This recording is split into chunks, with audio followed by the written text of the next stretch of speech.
नमस्कार, स्वागत है आप सभी का ऑनलाइन अड्डा फॉर स्टडी यूट्यूब चैनल पर। इस वीडियो में हम बात करेंगे प्राथमिक शिक्षकों की भर्ती के बारे में। जैसा कि आप सभी जानते हैं कि खाली पदों को भरने की प्रक्रिया शुरू कर दी गई है। अब ऐसे में क्या क्या आप सभी के लिए आवश्यक है, कौन कौन से डॉक्यूमेंट्स आप सभी के लिए लगेंगे, क्या क्या आप सभी को रखना पड़ेगा, जाति, निवास, एफिडेविट और भी तमाम जानकारियाँ आप सभी को इस वीडियो के माध्यम से दी जाएंगी। तो वीडियो को लाइक कर दें, साथ में शेयर कर दें और चैनल को सब्सक्राइब करना बिल्कुल ना भूलें, जिससे कि इसी प्रकार की ऑथेंटिक जानकारियाँ आप सभी को मिलती रहें। तो चलिए दोस्तों, वीडियो शुरू करते हैं। तो जैसा कि आप सभी को पता है कि सरकार के माध्यम से आदेश तो काफ़ी लंबे समय पहले जारी कर दिया गया था, लेकिन उसके बाद इंतजार था कि कोई दिशा निर्देश जारी किए जाएंगे या फिर और भी तमाम जानकारियाँ आपको देखने के लिए मिलेंगी। एक सवाल और मिलता है कि सीटों की संख्या के बारे में क्या अपडेट है। तो जो शासन ने अभी तक लगभग 6000 7000 कुछ ऐसा ही देखने के लिए मिल रहा है। सोशल मीडिया पे आपको जानकारियाँ मिलती होंगी कि लगभग 6000 सीटें खाली हैं, साथ में 1133 को जोड़कर। तो हो सकता है कि सीटों की संख्या ऊपर नीचे हो। अभी ना तो 6000 कह सकते ना 7000 कह सकते, जो शासन की मंजूरी होगी उसके अनुसार आपको देखने के लिए मिलेगा।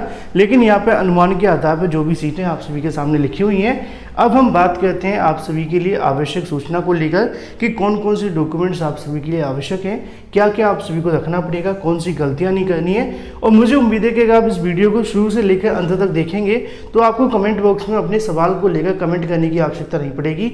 वीडियो के अंत के लास्ट मिनट तक आप सभी को सारी जानकारी दे दी गई है। तो चलिए शुरू करते हैं। तो यहाँ पे आप सभी के सामने कुछ चीज़ें हैं जो कि आप लोगों के लिए आवश्यक हैं, क्योंकि आपकी जो काउंसलिंग है 28 और 29 को होने वाली है। 2 दिन का आपके पास समय होगा, ज़्यादा कुछ आपको तैयार करने की आवश्यकता नहीं है। लेकिन एक चीज़ मैं आप सभी के बीच कहना चाहूँगा कुछ भी बताने से पहले, कि मतलब कुछ अजीब ही है इस बार थर्ड काउंसलिंग को लेकर। करवा दी जा रही है, अच्छी बात है, छात्रों को नौकरियां मिल रही हैं, लेकिन शासन प्रशासन की तरफ से वो कार्य नहीं किए जा रहे जो कि एक भर्ती से पहले किए जाते हैं। कोई दिशा निर्देश जारी किए जाते हैं, कुछ बताया जाता है, कुछ ऐसी चीज़ें देखने के लिए मिलती हैं कि भाई कैसे कैसे आप सभी को यहाँ पे करवाना है। अभी तक कोई भी एक दिशा निर्देश आप सभी के बीच जारी नहीं हुए हैं। अगर इस वीडियो के बनाने के बाद में हो जाते हैं तो हो सकता है कि आप सभी को बताया जाएगा, लेकिन छात्रों ने बार बार पूछा तो मैं आप सभी को बता देता हूँ। ये सब कुछ आप सभी को पुरानी दोनों नियुक्तियों के अनुसार बताया जाएगा। जैसा कि आप सभी यहाँ पे देख पा रहे हैं कि आप सभी से वहाँ पे जाकर एक इस प्रकार का प्रो फार्मा दिया जाएगा जो कि आप सभी से भरवाना होगा, जिसमें आप सभी के सामने कुछ जानकारियाँ मांगी जाएंगी 69,000 सहायक अध्यापक 2019 के बारे में। यहाँ पे आप सभी को अपना फोटो लगाना पड़ेगा जो कि स्व प्रमाणित होगा, मतलब कि सेल्फ अटेस्टेड होगा आपके सिग्नेचर के साथ में। ऊपर आप सभी को ऑनलाइन रजिस्ट्रेशन आप सभी को बताना है। शिक्षक भर्ती के अंदर कितने अंक आप सभी के आए थे, बैंक ड्राफ्ट की धनराशि आपको बतानी है, आपका नाम, पिता का नाम, माता का नाम, लिंग, जन्म तिथि और साथ में वैवाहिक स्थिति के साथ स्थायी पता आप सभी को बताना है और मोबाइल नंबर वगैरह सारी जानकारी आप सभी यहाँ दे देंगे जो कि आप सभी को लिखनी है। इसके बाद में आपको अपनी शैक्षिक आधार में जो भी चीज़ें लिखी गई थी उसके अनुसार आपको क्या क्या कितने कितने नंबर मिले हैं वो सारी जानकारियाँ आप सभी को यहाँ पे भरनी है, अनुक्रमांक वगैरह, जिससे कि आपकी दिक्कत नहीं होगी।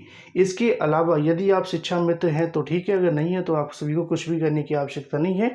और नीचे कुछ जानकारियाँ आप सभी से और मांगी जाएंगी जो कि आप सभी को यहाँ पर देनी है, ठीक है। इसके अलावा सिग्नेचर, साथ में आपको डेट बता दी जाएगी और उसके बाद में आप सभी को घोषणा करनी होगी। इसके अलावा अगला पॉइंट आप सभी के बीच आता है आपकी फ़ाइल को लेकर, कैसे कैसे कितनी कितनी आप सभी को फाइलें बनानी है। तो सीधे तौर पे आप सभी को मैं बता देता हूं कि 2019 के लिए पहली जो आप सभी को फाइल बतानी है जो कि मूल अभिलेख होंगे, मतलब ओरिजिनल डॉक्यूमेंट आपके होंगे, ठीक है। पहले नंबर पे आपको अपना आवेदन पत्र लगाना है। दूसरे नंबर पे आपको लगाना है ऑनलाइन आवेदन के अनुसार पहचान पत्र, ठीक है, जो भी आप सभी ने वहाँ पर लगाया था। हाई स्कूल का अंक पत्र आप सभी को लगाना है, मतलब कि आपकी मार्कशीट, साथ में आपका जो सर्टिफिकेट होगा हाई स्कूल का वो लगाना है। सेम आपको इंटरमीडिएट में करना है और स्नातक में करना है, मतलब कि मार्कशीट जो कि अलग अलग ईयर की होगी और उसके बाद में आप सभी की जो भी डिग्री होगी, है ना। अब ऐसे में किसी के पास डिग्री नहीं है या मार्कशीट नहीं है तो प्रोविजनल आप सभी को लगानी होगी। अब दोनों ही नहीं है तो आपको सर्टिफिकेट के तौर पे हमें एक एप्लीकेशन देनी होगी। मानते हैं कि नहीं मानते, इसकी श्योरिटी मैं नहीं दूंगा क्योंकि दिक्कतें होती हैं बाद में, ठीक है। सीधे तौर पे बता देता हूँ, हाथ से लिखी हुई मार्कशीट की भी दिक्कत होती है। सीधे तौर पे जो चीज़ें आपके सामने बता दी हैं, प्रशिक्षण योग्यता आप सभी को यहाँ पे देना है, उसका जो अंक पत्र होगा, साथ में प्रमाण पत्र होगा। ऐसे ही बीएड और बीटीसी अगर आपने किया है तो वो आप सभी को दिखाना है, और टेट सीटेट का भी आप सभी को दिखाना पड़ेगा। वैसे तो टेट सीटेट का सबके पास होगा, अगर नहीं होगा तो इंटरनेट से निकाली गई कॉपी काम नहीं आएगी, ठीक है। इसके अलावा 10वें नंबर पर आप सभी को लगाना सहायक अध्यापक भर्ती 2019 की 69,000 शिक्षक भर्ती में आपके कितने अंक आए थे, अंक पत्र लगाना है। अगर ये किसी के पास नहीं है, बहुत सारे छात्र दिन भर पूछते सर मेरे पास नहीं है, मेरा खो गया है, मुझे लिंक दे दो, ये दे दो, वो दे दो। तो एक चीज़ मैं आप सभी को बता दूं, कंप्यूटर आप सभी के पास में होगा, और अगर नहीं भी है तब भी आप लोग सुन लो ध्यान से और उन सभी तक इस वीडियो को शेयर कर देना। जैसे कि एग्जांपल के तौर पे मेरा रिजल्ट आप सभी के पास है, उसका रिजल्ट अपने पास रख लें, सेम टू सेम ऐसा रिजल्ट किसी कंप्यूटर वाले से निकलवा लें। बस होगा क्या, जहाँ पे उस अभ्यर्थी का नाम है अपना नाम लिख लें, जहाँ पे आपका रोल नंबर है अपना लिख लें, जो भी अनुक्रमांक है उसका लिखवा दें। सेम नीचे आप सभी को अपनी जो कैटेगरी है वो लिख दें, जितने उसके नंबर लिखे हैं उसके अलावा आपके कितने नंबर थे वो लिख दें। मतलब सब कुछ डिटेल अपने आप तुम लिख सकते हो, है ना। ऐसा तो है नहीं है कि इसमें बहुत कुछ जो चीज़ें हैं, क्योंकि आपको फोटो कॉपी दिखानी है। हालांकि ये लीगल नहीं है, मैं आपको इसलिए सलाह दे रहा हूँ क्योंकि अगर आप लिंक के तौर पे मांगते रहोगे, कोई लिंक नहीं है, लिंक काम ही नहीं कर रहा है, तो आप ऐसा कर सकते हैं, दूसरा किसी के पास जो रिजल्ट है उसके जैसा ही अपना फोटो कॉपी करवा के उसके अंदर अपनी सारी जानकारियाँ भर लें, बस सेम टू सेम निकल आएगा। प्रो फार्मा जो ऊपर लिखा हुआ है शिक्षक भर्ती के अंदर ऐसा वैसा, वो एडिटिंग से हो जाता है, आप भी कर लेंगे या किसी कंप्यूटर वाले से करवा लेंगे। इसके अलावा जाति प्रमाण पत्र आप सभी को देना है, विशेष आरक्षण का आपको प्रमाण पत्र देना है। अगर आप शिक्षा मित्र हैं तो उसके बारे में आप सभी को जानकारी देनी है ना। सेम चीज़ आप सभी को यहाँ पे और भी देखने के लिए मिलेगी। तो क्रम क्या रहेगा, ये क्रम रहेगा आप सभी का कि 1 से 9 तक आपको ये लगाना है और 10 से 16 तक आप सभी को ये लगवाना है पहली फाइल के अंदर, जो कि सब कुछ ओरिजिनल होगा, इसके अंदर कोई फोटोकॉपी नहीं होने वाली, ध्यान रखना, ठीक है। अब आते हैं दूसरे नंबर पे। जब आप दूसरे नंबर पे आएंगे तो सबसे पहले आप सभी को काउंसलिंग का प्रपत्र लिखना पड़ेगा। काउंसलिंग का प्रपत्र कौन सा था, जो कि अभी आपको भरने के लिए बोला था मैंने ऊपर, वो आपको रखना है। उसके बाद में दूसरे नंबर पे आपको आवेदन पत्र लिखना है, फिर उसके बाद आप सभी को डिमांड ड्राफ्ट रखना है, ये सबकी फोटोकॉपी रख जाएगी, ठीक है। शपथ पत्र 10 रुपये वाला जो भी होगा।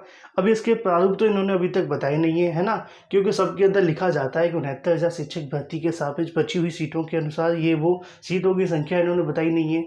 इसके अलावा शपथ पत्र 100 रुपये वाला आप सभी को लगाना है। ऑनलाइन आवेदन के अनुसार आपको पहचान पत्र की छाया प्रति मतलब फोटोकॉपी लगानी है, ठीक है।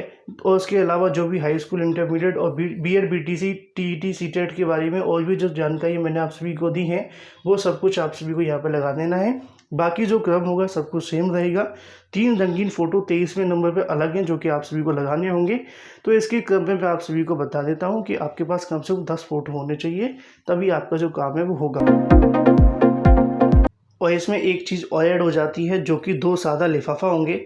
अब 2 सादा लिफाफा के साथ में 30 रुपये का डाक टिकट मांगा जाएगा। कम से कम 50-50 रुपये का टिकट लेकर के जाना, क्योंकि अलग अलग डिस्ट्रिक्ट में से अलग अलग मांगा जाता है, किसी में 40 का, किसी में 35 का। वहाँ पे जाके ऐसा ना हो कि आपको 50 का मांग लें, तो इसलिए आप 50 वाला कम से कम लेना, 2 डाक टिकट, ठीक है। और 2 सादा लिफाफा आप सभी को रखने हैं। और इसके अंदर बाकी सब कुछ सेम है, जो आपको पहली फाइल के अंदर बताया था ना, उसी की फ़ोटो कॉपियाँ रखनी है। अगर कुछ ऐड हुआ है तो मैंने आपको बता दिया है, 23वें नंबर पे, 24वें नंबर पे काउंसलिंग का प्रपत्र आप सभी के सामने आ जाता है। और ये तीनों चीज़ें आप सभी के बीच देखने के लिए मिल जाती है, 1, 2 और 3, ठीक है। तो ये चीज़ें आप लोग एक बार पढ़ लेना। इसको अगर आप लोग लेना चाहते हैं तो मैं अपने टेलीग्राम पर डलवा दूँगा, वहाँ से आप सभी इसको देख लेना। और इसके अंदर भी छाया प्रति आप सभी की आ जाती है फाइल नंबर 3 के अंदर। इसमें भी लगभग सब कुछ वही बताया गया जो कि मैंने अभी आप सभी को ऊपर पढ़ करके बताया है, कुछ नया नहीं होगा, ठीक है। चलिए अब नीचे आप सभी के बीच आ जाते हैं शपथ पत्र को लेकर, जो कि 10 रुपये वाला आप सभी को देखने के लिए मिलता है, जिसमें आप सभी को बताना होता है बेसिक शब्द अधिकारी जो भी आप जहाँ से भी होंगे, है ना, पिता का नाम, निवासी और साथ में जनपद आप सभी को देनी होती है। सेम नीचे आप सभी को बताना होता है विवाह वाली स्थिति, है ना, ये सारी जानकारी। फिर उसके बाद 100 रुपये वाला आप सभी को देखने के लिए मिलता है, जो कि आप लोग यहाँ से देख पा रहे हैं। ये सारी जानकारियाँ आप सभी को देनी होती हैं। तो शपथ पत्र का प्रारूप आप सभी के सामने आ जाता है। इसके अलावा जब आप लोग यहाँ पे आपकी जो काउंसलिंग हो जाएगी उसके बाद में आपकी प्राप्ति रसीद होगी, जिसमें आपका नाम होगा, पिता का नाम होगा, ऑनलाइन आवेदन संख्या होगी, मोबाइल नंबर होगा, मोबाइल नंबर पुराना वाला ही होना चाहिए, अंक पत्र, हाई स्कूल प्रमाण पत्र और भी तमाम जानकारी आप सभी को देखने के लिए मिलेंगी। नीचे आपके सिग्नेचर होंगे और भी तमाम जानकारी आप सभी को दे दी जाएंगी। तो ये टोटल सारी चीज़ें आप सभी की हो जाती हैं। तो यहाँ बता दिया गया है कि उक्त विवरण में अपनी छायाप्रति वाली दोनों फाइलें कॉपी के ऊपर आपको चस्पा कर देनी है, जिससे कि आपको पता चल जाए कि भाई ये आपका ही है। ठीक है, तो ये सारी चीज़ें आप सभी के समक्ष हो जाएंगी। बाकी जब आप लोग वहाँ जाएंगे तो ये सारे प्रारूप आपको वहाँ पे देखने के लिए मिल जाएंगे। मुझे उम्मीद है कि डॉक्यूमेंट्स को लेकर इससे ज़्यादा जानकारी आप सभी के पास आने की आवश्यकता नहीं है, क्योंकि मेडिकल सर्टिफिकेट को लेकर आपको बाद में आवश्यकता पड़ती है और कैरेक्टर सर्टिफिकेट आपकी बाद में आवश्यकता पड़ती है। दोनों चीज़ हो जाती हैं। तीसरे नंबर पे आता है आपका कास्ट का सर्टिफिकेट, तो वो फादर का होना चाहिए। ध्यान रखिएगा, पूछना मत कि सर मेरे हस्बैंड का है, कुछ भी नहीं होगा, कोई ऑप्शन नहीं है। अगर पुराना है तो पुराना ले जाना, साथ में नया भी ले जाना। ठीक है, डोमिसाइल आप सभी का वही होना चाहिए, जब आपने फॉर्म भरते समय जो एड्रेस डाला था उसी के अनुसार चलेगा, चाहे वो ससुराल का है, मायके का है, जो भी है सब लगा दो। ठीक है ना। अब ऐसे में सवाल होगा कि सर मेरे जाति प्रमाण पत्र और निवास प्रमाण पत्र पुराने हो गए हैं, ऑनलाइन शो नहीं कर रहे हैं। अगर नहीं शो कर रहे हैं, आपने नए बनवा लिए हैं, तो पुराने वाले भी आप साथ में लेकर के जाएं, वहाँ दिखा देंगे, साथ में आप नए भी अपने पास रखें, क्योंकि जब ऑनलाइन वेरिफिकेशन होता है तो आपके पास नए भी होनी चाहिए। ठीक है, तो ये सारी चीज़ें आप सभी को ध्यान में रखनी है। इसके अलावा डिमांड ड्राफ्ट को लेकर आप सभी के सामने उत्तर प्रदेश सचिव बेसिक शिक्षा परिषद के नाम से आप सभी का बनेगा, ये भी आप सभी को ध्यान रखना है। हालांकि ये दिशा निर्देश जारी होने चाहिए थे, लेकिन आपका दुर्भाग्य है कि उन्होंने अभी तक जारी नहीं किए हैं। ये टोटल सारी जानकारी आप सभी के समक्ष हो जाती है। इसके अलावा आप सभी के मन में कोई सवाल है तो कमेंट करके पूछ लेना, अगले वीडियो के माध्यम से बता दिया जाएगा। So guys, thank you for watching this video.